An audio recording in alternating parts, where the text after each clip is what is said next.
ರಾಜ್ಯಪಾಲರ ಭಾಷಣಕ್ಕೆ ಅಡ್ಡಿಪಡಿಸಲು ಬಿಜೆಪಿ ಚಿಂತನೆ ನಡೆಸ್ತಾ ಇದೆ. ಅತೃಪ್ತ ಕಾಂಗ್ರೆಸ್ ಶಾಸಕರು ಅಧಿವೇಶನಕ್ಕೆ ಗೈರು ಹಾಜರಾದರೆ ಜಂಟಿ ಅಧಿವೇಶನ ಉದ್ದೇಶಿಸಿ ರಾಜ್ಯಪಾಲರ ಭಾಷಣಕ್ಕೆ ಅಡ್ಡಿ ಮಾಡಬೇಕು ಹಾಗೂ ಕುಮಾರಸ್ವಾಮಿ ಬಜೆಟ್ ಮಂಡನೆಗೂ ಅಡ್ಡಿ ಮಾಡೋಕೆ ಚಿಂತನೆಯನ್ನ ಬಿಜೆಪಿ ನಡೆಸ್ತಾ ಇದೆ. ಶಾಸಕರೊಂದಿಗೆ ಯಡಿಯೂರಪ್ಪ ಬಗ್ಗೆ ಸಮಾಲೋಚನೆ ನಡೆಸಿದ್ದಾರೆ. ಮೈತ್ರಿ ಸರ್ಕಾರದ ವಿರುದ್ಧ ಪ್ರತಿಭಟನೆಯ ಅಸ್ತ್ರವನ್ನ ಪ್ರಯೋಗ ಮಾಡೋಕೆ ಈಗ ಬಿಜೆಪಿ ಮುಂದಾಗ್ತಾ ಇದೆ. ಸರ್ಕಾರ ಸುಭದ್ರವಾಗಿಲ್ಲ, ಸರ್ಕಾರದ ಬಗ್ಗೆ ಪಕ್ಷದ ಶಾಸಕರಲ್ಲೇ ವಿಶ್ವಾಸ ಇಲ್ಲ, ಸರ್ಕಾರದ ಮೇಲಿನ ಅಸಮಾಧಾನದಿಂದ ಶಾಸಕರು ಗೈರು ಹಾಜರಾಗಿದ್ದಾರೆ. ಬಹುಮತ ಇಲ್ಲದ ಸರ್ಕಾರ ಉದ್ದೇಶಿಸಿ ರಾಜ್ಯಪಾಲರು ಭಾಷಣ ಮಾಡಬಹುದಾ? ಎಲ್ಲ ಅಂಶಗಳನ್ನು ಸದನದಲ್ಲಿ ಪ್ರಸ್ತಾಪಿಸಿ ಪ್ರತಿಭಟನೆಗೆ ಬಿಜೆಪಿ ನಿರ್ಧಾರವನ್ನ ಮಾಡ್ತಾ ಇದೆ. ನಾಳೆ ರಾಜ್ಯಪಾಲರಿಂದ ಜಂಟಿ ಅಧಿವೇಶನ ಉದ್ದೇಶಿಸಿ ಭಾಷಣ ಇದೆ. ಆದರೆ ಬಿಜೆಪಿಯ ಈ ಪ್ರಿಪರೇಷನ್ಸ್ ನೋಡ್ತಾ ಇದ್ರೆ ಅವ್ರು ಆಲ್ರೆಡಿ ಲೆಕ್ಕಾಚಾರ ಹಾಕೊಂಡು ಸ್ಪಷ್ಟ ನಿರ್ಧಾರಕ್ಕೆ ಬಂದುಬಿಟ್ಟಿದ್ದಾರೆ. ಶಾಸಕರು ಗೈರು ಹಾಜರಾಗ್ತಾರೆ, ನಾವು ಆವಾಗ ರಾಜ್ಯಪಾಲರ ಭಾಷಣಕ್ಕೆ ಅಡ್ಡಿಪಡಿಸಬಹುದು. ಬಹುಮತವಿಲ್ಲದ ಸರ್ಕಾರ ಇದು, ಜಂಟಿ ಅಧಿವೇಶನ ಉದ್ದೇಶಿಸಿ ನೀವು ಭಾಷಣ ಮಾಡಬಾರ್ದು, ಬಹುಮತವಿಲ್ಲದ ಸರ್ಕಾರದ ಮುಖ್ಯಮಂತ್ರಿ ಬಜೆಟ್ ಮಂಡಿಸಬಾರ್ದು, ಈ ರೀತಿ ಎಲ್ಲ ಪ್ಲಾನ್ ಮಾಡ್ತಿರೋದು ನೋಡ್ತಾ ಇದ್ರೆ ಬಿಜೆಪಿ ನಾಯಕರು ಒಂದು ಸ್ಪಷ್ಟವಾದ ನಿರ್ಧಾರಕ್ಕೆ ಬಂದಿದ್ದಾರೆ. 100% ನಾಳೆ ಅತೃಪ್ತರು ಅಧಿವೇಶನಕ್ಕೆ ಬರಲ್ಲ ಅನ್ನುವಂಥ ಒಂದು ಸ್ಪಷ್ಟವಾದ ನಿರ್ಧಾರಕ್ಕೆ ಬಿಜೆಪಿ ನಾಯಕರು ಈಗ ಬಂದಂಗೆ ಕಾಣಿಸ್ತಾ ಇದೆ. ಅವರ ಈ ಪ್ರಿಪರೇಷನ್ಸ್ ಎಲ್ಲ ನೋಡ್ತಾ ಇದ್ರೆ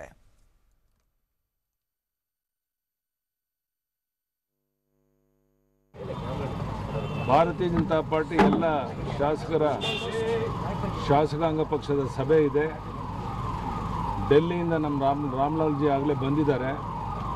ಅವರು ಸಹ ಸಭೆಯಲ್ಲಿ ಶಾಸಕರನ್ನು ಉದ್ದೇಶಿಸಿ ಮಾತನಾಡ್ತಾರೆ.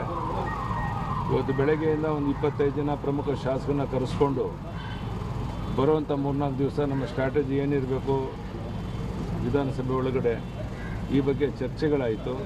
ಇವತ್ತು ಮತ್ತೊಮ್ಮೆ ಶಾಸಕಾಂಗ ಪಕ್ಷ ಸಭೆಯಲ್ಲಿ ಚರ್ಚೆ ಮಾಡಿ ಎಲ್ಲ ಒಂದು ನಮ್ಮ ಮುಂದಿನ ನಿಲುವು ಇರಬೇಕು ಅನ್ನೋದ್ರ ಬಗ್ಗೆ ಚರ್ಚೆ ಮಾಡಿ ತೀರ್ಮಾನ ತಗೊಳ್ಬೇಕು ಅಂತೇಳಿ ಎಲ್ಲ ಮುಖಂಡಗಳ ಜೊತೆ ಚರ್ಚೆ ಮಾಡಿ ತೀರ್ಮಾನ ತಗೊಂಡಿದ್ದೇವೆ. ಸೊ ಇವತ್ತು 3:30 ಇಂದ 4 ಗಂಟೆಗೆ ಒಬ್ಬ ಶಾಸಕಾಂಗ ಪಕ್ಷ ಸಭೆ. ದೇವೇಗೌಡರು ನೇರವಾಗಿ ಮೋದಿ ಅವರಿಗೆ ಸರ್ಕಾರ ಬಿಡಿಸೋದಕ್ಕೆ ಯಾವುದೇ ಉದ್ದೇಶ ಇಲ್ಲ, ಆದರೆ ಯಡಿಯೂರಪ್ಪನವರೇ ನಮ್ಮ ಮೈತ್ರಿ ಸರ್ಕಾರ ಬಿಡಿಸ್ತಾ ಇದ್ದಾರೆ ಅಂತ ಆರೋಪ ಮಾಡಿದ್ದಾರೆ. ಅಲ್ಲ, ದೇವೇಗೌಡರು ಈ ದೇಶದ ಮಾಜಿ ಪ್ರಧಾನಿಗಳು. ನಿಮ್ಮ ಶಾಸಕರನ್ನು ಗಟ್ಟಿಯಾಗಿ ನಿಮ್ಮ ಜೊತೆಗೆ ಇಟ್ಕೊಂಡ್ರೆ ಕಾಂಗ್ರೆಸ್ JDSನವರು ನಾವು ಬೀಳಿಸೋ ಪ್ರಶ್ನೆಯಲ್ಲಿ ಬರುತ್ತೆ.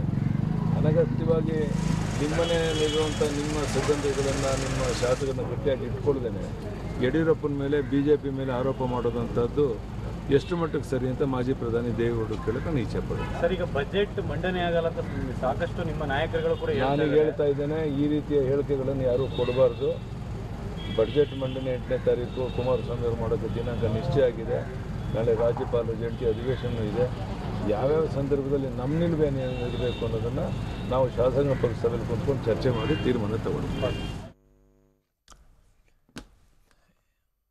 ಈ ಬಗ್ಗೆ ಮತ್ತಷ್ಟು ಮಾಹಿತಿಯನ್ನು ಕೊಡ್ತಾರೆ ನಮ್ಮ ಪ್ರತಿನಿಧಿ ಕಿರಣ್. ಯಡಿಯೂರಪ್ಪ ಹೇಳ್ತಾರೆ ಕುಮಾರಸ್ವಾಮಿ ಅವರ ಬಜೆಟ್ ಮಂಡನೆ ನಿರ್ಧಾರ ಆಗಿದೆ, ರಾಜ್ಯಪಾಲರ ಭಾಷಣ ಇದೆ, ಆ ರೀತಿಯೆಲ್ಲ ಬಜೆಟ್ ಮಂಡನೆ ಆಗಲ್ಲ ಅಂತೆಲ್ಲ ಹೇಳಿಕೆ ಯಾರು ಕೊಡಬಾರ್ದು ಅಂತ ಅವರು ಹೇಳ್ತಾರೆ. ಅವ್ರ ಪಕ್ಷದ ನಾಯಕರು ಮಾತ್ರ ಅನುಮಾನ ವ್ಯಕ್ತಪಡಿಸ್ಕೊಂಡು ಓಡಾಡ್ತಾ ಇದ್ದಾರೆ.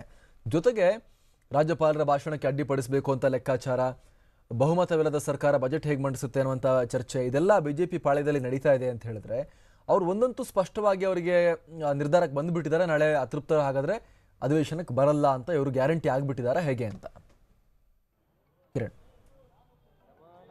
ಬಹುತೇಕ ಅಮರಪ್ರಸಾದ್, ಇಲ್ಲಿ ಬಿಜೆಪಿ ಪಾಲನೆ ಮಾಡ್ತಾ ಇರುವಂತದ್ದು ಕೇವಲ ಒಂದು ಮಾರ್ಗದಲ್ಲಿ ಬಿಜೆಪಿ ಹೋಗ್ತಾ ಇಲ್ಲ, ಪರ್ಯಾಯ ಮಾರ್ಗಗಳು ಎಷ್ಟೆಷ್ಟಿದೆ ಎಲ್ಲದರಲ್ಲೂ ಕೂಡ ಏಕಕಾಲದಲ್ಲಿ ಪ್ರಯಾಣ ಮಾಡುವಂತಹ ಒಂದು ಪ್ರಯತ್ನವನ್ನ ಇಲ್ಲಿ ಬಿಜೆಪಿ ಮಾಡ್ತಾ ಇದೆ. ಸರ್ಕಾರ ಪತನಗೊಳಿಸುವಂತಹ ಒಂದು ಯತ್ನವನ್ನ ಒಂದು ಹಂತದಲ್ಲಿ ಮಾಡ್ತಾ ಇದ್ದಾರೆ. ಅದರ ಜೊತೆಯಲ್ಲಿ ಒಂದು ವೇಳೆ ಈ ಪ್ರಯತ್ನ ಯಶಸ್ವಿ ಆಗದೇ ಇದ್ರೆ ಅಧಿವೇಶನ ಸಂದರ್ಭದಲ್ಲಿ ಸರ್ಕಾರಕ್ಕೆ ಮುಖಭಂಗ ಮಾಡುವಂತಹ ನಿಟ್ಟಿನಲ್ಲಿ ಬೇರೆ ಯಾವೆಲ್ಲ ಅವಕಾಶಗಳಿದೆ ಅದೆಲ್ಲವನ್ನು ಕೂಡ ಬಿಜೆಪಿ ಚರ್ಚೆಯನ್ನ ಮಾಡಿ ಕಾರ್ಯರೂಪಕ್ಕೆ ತರುವಂತಹ ಒಂದು ಪ್ರಯತ್ನವನ್ನ ಮಾಡ್ತಾ ಇದೆ. ಅದೇ ಒಂದು ಕಾರ್ಯತಂತ್ರವನ್ನು ಕೂಡ ಇವತ್ತು ಯಡಿಯೂರಪ್ಪ ನಿವಾಸದಲ್ಲಿ ನಡೆದಂತಹ ಉಪಹಾರ ಕೂಟದಲ್ಲೂ ಕೂಡ ಶಾಸಕರ ಜೊತೆ ಯಡಿಯೂರಪ್ಪ ಚರ್ಚೆಯನ್ನು ಮಾಡಿರುವಂತದ್ದು.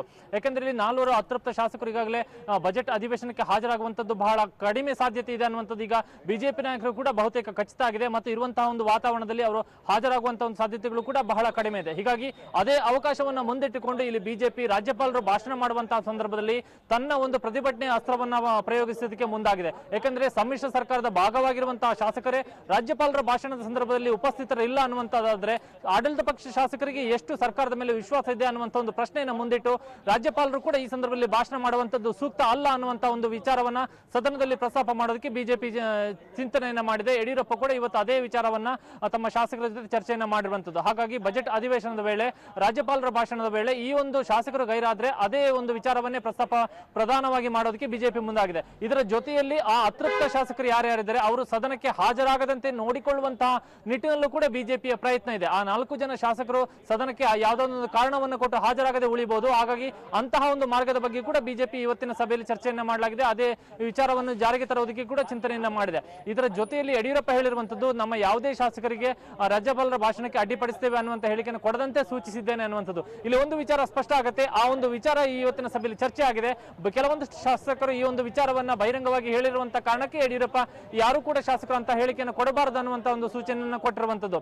ಇದರ ಜೊತೆಗೆ ರಾಜ್ಯ ಬಜೆಟ್ ಮಂಡನೆ ಆದಂತಹ ಸಂದರ್ಭದಲ್ಲಿ ಅದು ಎಲ್ಲೂ ಕೂಡ ಕೇಂದ್ರ ಬಜೆಟ್ ಮಂಡನೆ ಆಗಿರುವಂತಹ ಕೇಂದ್ರ ಬಜೆಟ್ ಅನ್ನ ಮೀರಿಸುವಂತಹ ಮಟ್ಟಕ್ಕೆ ಜನಪ್ರಿಯತೆಯನ್ನು ಪಡಿಬಾರದು ಅನ್ನುವಂಥದ್ದು ಕೂಡ ರಾಜ್ಯ ಬಿಜೆಪಿಯ ಉದ್ದೇಶ ಆಗಿದೆ. ಅದೇ ಕಾರಣಕ್ಕಾಗಿ ಸಾಧ್ಯವಾದಷ್ಟರ ಮಟ್ಟಿಗೆ ಮುಖ್ಯಮಂತ್ರಿ ಕುಮಾರಸ್ವಾಮಿ ಅವರನ್ನ ಡಿಸ್ಟರ್ಬ್ ಮಾಡಿಕೊಂಡು ಅವರು ಹೆಚ್ಚಿನ ಪ್ರಮಾಣದಲ್ಲಿ ಸೂಕ್ತವಾಗಿ ಬಜೆಟ್ ಅನ್ನು ಯಶಸ್ವಿಯಾಗಿ ಮಂಡನೆ ಮಾಡೋದಕ್ಕೆ ಅವಕಾಶವಾಗದಂತ ರೀತಿಯಲ್ಲಿ ಅವರಿಗೆ ಒಂದಷ್ಟು ಡಿಸ್ಟರ್ಬ್ ಮಾಡುವಂತ ಒಂದು ಪ್ರೆಷರ್ ಪಾಲಿಟಿಕ್ಸ್ ಅನ್ನ ಪಾಲನೆ ಮಾಡೋದಕ್ಕೆ ಕೂಡ ಬಿಜೆಪಿ ಚಿಂತನೆಯನ್ನ ಮಾಡಿದೆ. ಯಾಕಂದ್ರೆ ಇಲ್ಲಿ ಸರ್ಕಾರ ಪತನ ಆಗತ್ತೆ, ಅತೃಪ್ತ ಶಾಸಕರು ಬಿಜೆಪಿ ಜೊತೆ ಸಂಪರ್ಕದಲ್ಲಿದ್ದಾರೆ ಅನ್ನುವಂಥದ್ದು ಈ ವಿಚಾರಗಳನ್ನೆಲ್ಲ ಪದೇ ಪದೇ ಪ್ರಸ್ತಾಪ ಮಾಡ್ತಾ ಹೋದ್ರೆ ಮುಖ್ಯಮಂತ್ರಿ ಕುಮಾರಸ್ವಾಮಿ ಅವರಿಗೆ ತಮ್ಮ ಬಜೆಟ್ ನ ಮೇಲೆ ಪೂರ್ಣ ಪ್ರಮಾಣದ ಗಮನವನ್ನು ಕೇಂದ್ರೀಕರಿಸೋದು ಕಷ್ಟ ಆಗುತ್ತೆ.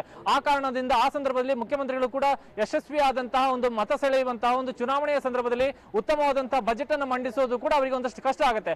ಒಂದು ವೇಳೆ ಹಾಗೊಂದು ವೇಳೆ ಆದ್ರೆ ಇಲ್ಲಿ ಬಿಜೆಪಿ ಸರ್ಕಾರಕ್ಕೆ ಬಿಜೆಪಿ ಪಕ್ಷಕ್ಕೆ ಇಲ್ಲಿ ಕೇಂದ್ರ ಬಜೆಟ್ ಅನ್ನ ಮೀರಿಸುವಂತ ಮಟ್ಟಕ್ಕೆ ರಾಜ್ಯ ಬಜೆಟ್ ಯಶಸ್ವಿಯನ್ನ ಗಳಿಸದಂತ ರೀತಿಯಲ್ಲಿ ನೋಡಿಕೊಳ್ಳೋದು ಸಾಧ್ಯವಾಗುತ್ತೆ. ಆ ಒಂದು ಪ್ರಯತ್ನವನ್ನು ಕೂಡ ಚಿಂತನೆಯನ್ನು ಕೂಡ ಇಲ್ಲಿ ಬಿಜೆಪಿ ಮಾಡಿದೆ. ಹೀಗಾಗಿ ಕೇವಲ ಸರ್ಕಾರ ಪತನಗೊಳಿಸುವಂತದ್ದು ಮಾತ್ರ ಅಲ್ಲ, ಇದರ ಜೊತೆಗೆ ರಾಜ್ಯ ಸರ್ಕಾರಕ್ಕೆ ಮುಖಭಂಗ ಮಾಡುವಂತದ್ದು, ಚುನಾವಣಾ ಸಮಯದಲ್ಲಿ ರಾಜ್ಯ ಸರ್ಕಾರದ ಜನಪ್ರಿಯತೆಯನ್ನು ಕುಗ್ಗಿಸುವಂತ ಮಟ್ಟಕ್ಕೆ ಬೇರೆ ಯಾವೆಲ್ಲ ಪರ್ಯಾಯ ಮಾರ್ಗಗಳಿದೆ ಅದೆಲ್ಲದನ್ನೂ ಕೂಡ ಏಕಕಾಲದಲ್ಲಿ ಆ ಒಂದು ಮಾರ್ಗಗಳಲ್ಲಿ ಹೋಗುವಂತ ಒಂದು ಪ್ರಯತ್ನವನ್ನ ಬಿಜೆಪಿ ಮಾಡ್ತಾ ಇದೆ. ಅಮರ್ ಪ್ರಸಾದ್. Thank you Kiran.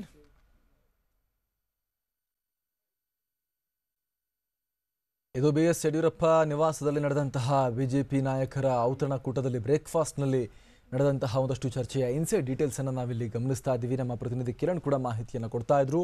ಅಧಿವೇಶನದಲ್ಲಿ ಯಾವ ರೀತಿ ಸ್ಟ್ರಾಟಜಿಯನ್ನು ಮಾಡಬೇಕು ಅಂತ ಬಿಜೆಪಿಯಲ್ಲಿ ತಯಾರಿ ನಡೆಸ್ತಾ ಇದೆ.